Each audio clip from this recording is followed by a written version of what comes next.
Good morning po ka-spy. Nandito po tayo, part 3. Interview kay Ate Joy, ang sekretaryeng hindi sexy. Okay, Ate Joy, ano yun? Ang sekretaryeng hindi sexy. Okay, saan tayo? Anong topic natin ngayon? Yung sasakyan na naka-insurance. Paano? Kahit sasakyan mo halimbawa naka-insurance, sa nabangga, maningil ka pa. Sasabihin mo hindi naka-insurance. Sino may kasalanan pagka ganon? Yung kwento kanina, ano bang kwento? Ang may kasalanan nga yung estudyante. Ano ba nangyari? Hindi ko alam. Daw po sir, Lakasan mo. Umovertake daw po si Kevin, tapos liliguro po yung kotse. Ay, mali. Ulitin mo. Ay, tama mo yung tanong. Ay, sir, alam eh. Ikaw, paano ba ang kwento? Kwento mo. Ano? Paano pangyayari? Sir, ano po, yung liligo na po yung kotse pero hindi po niya nakita na naka-blaster kaya po umovertake siya. Kasi po, nag-full stop then natamaan po niya yung kotse. Ngayon, ang tanong, sino may kasalanan doon? Yung kotse o yung nakasingle na estudyante? Siyempre, nakasingle na estudyante. Dahil mabait nga yung... Sige, paano mo nasabing kasalanan ng nakasingle? Wala ng kotse. Paano mo nasabing kasalanan ng kotse o nung nakasingle? Paano mo nasabi?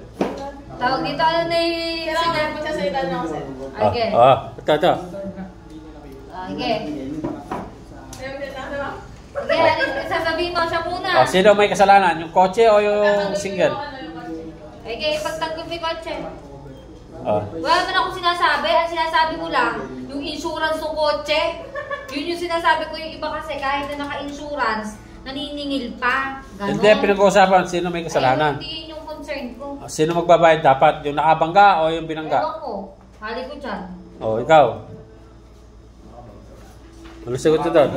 Mga bangga. Magiging police kayo, dapat alam nyo yan. May traffic accident kayo.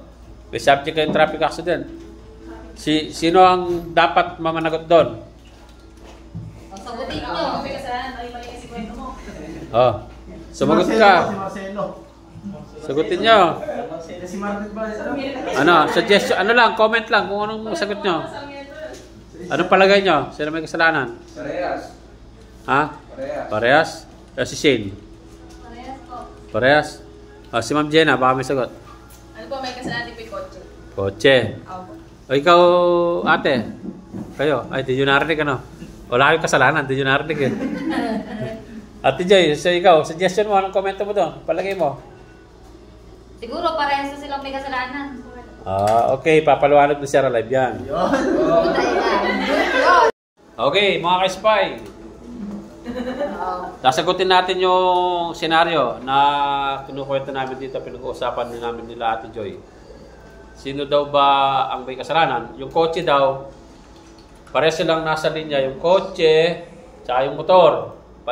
Lumiko yung kotse, papasok na sa garahe. Umovertake to single, bumangga doon sa kotseng pagarahe. Ganun nangyari, di ba? Papasok na sa garahe. So, bumangga yung motor. Binangga niya ng motor yung kotse. Ang tanong nyo, sino may kasalanan? Bilang polis, investigador, pag investigador ka, una-una mo natitignan. Yung bang dalawa na yon nasa right of way. Sino may right of way? Sino may right of way?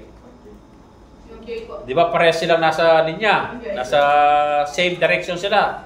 Lumiko yung isa. Ano ba ang sinasabi ng batas sa right of way? Once na yung isang sasakyan umalis na sa kanyang linya, nawawala na yung right of way sa kanya. Kaya lang ang nangyari, yung single, umalis din, umovertake.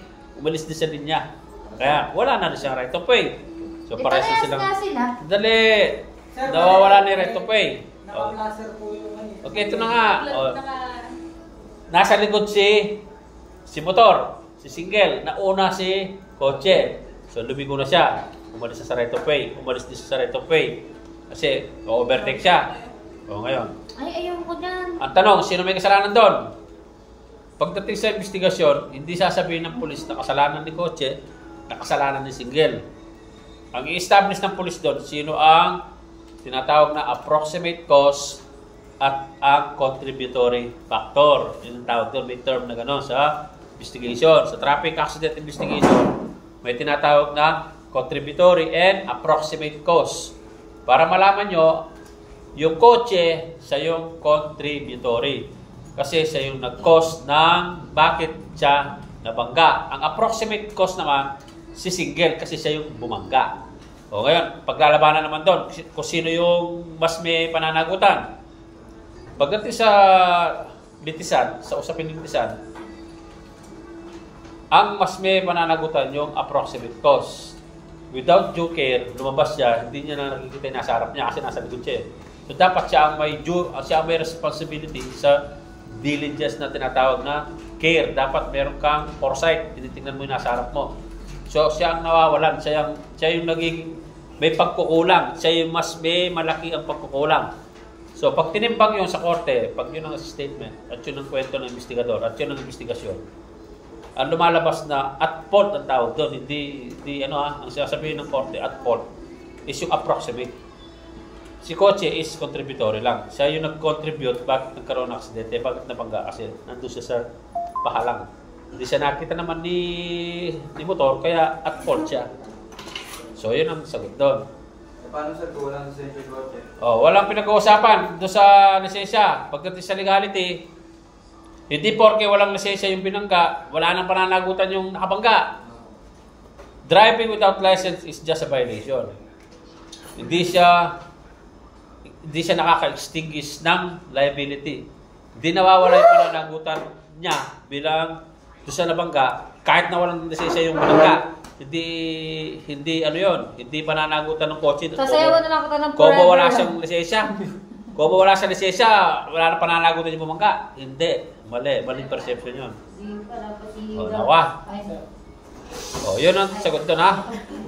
Yun po mga ka-spy, ha? Nasagot po natin yung tanong ng mga ka-spy natin. Si Ate Joy, ang sekretary, hindi sexy, laging galit. Yun.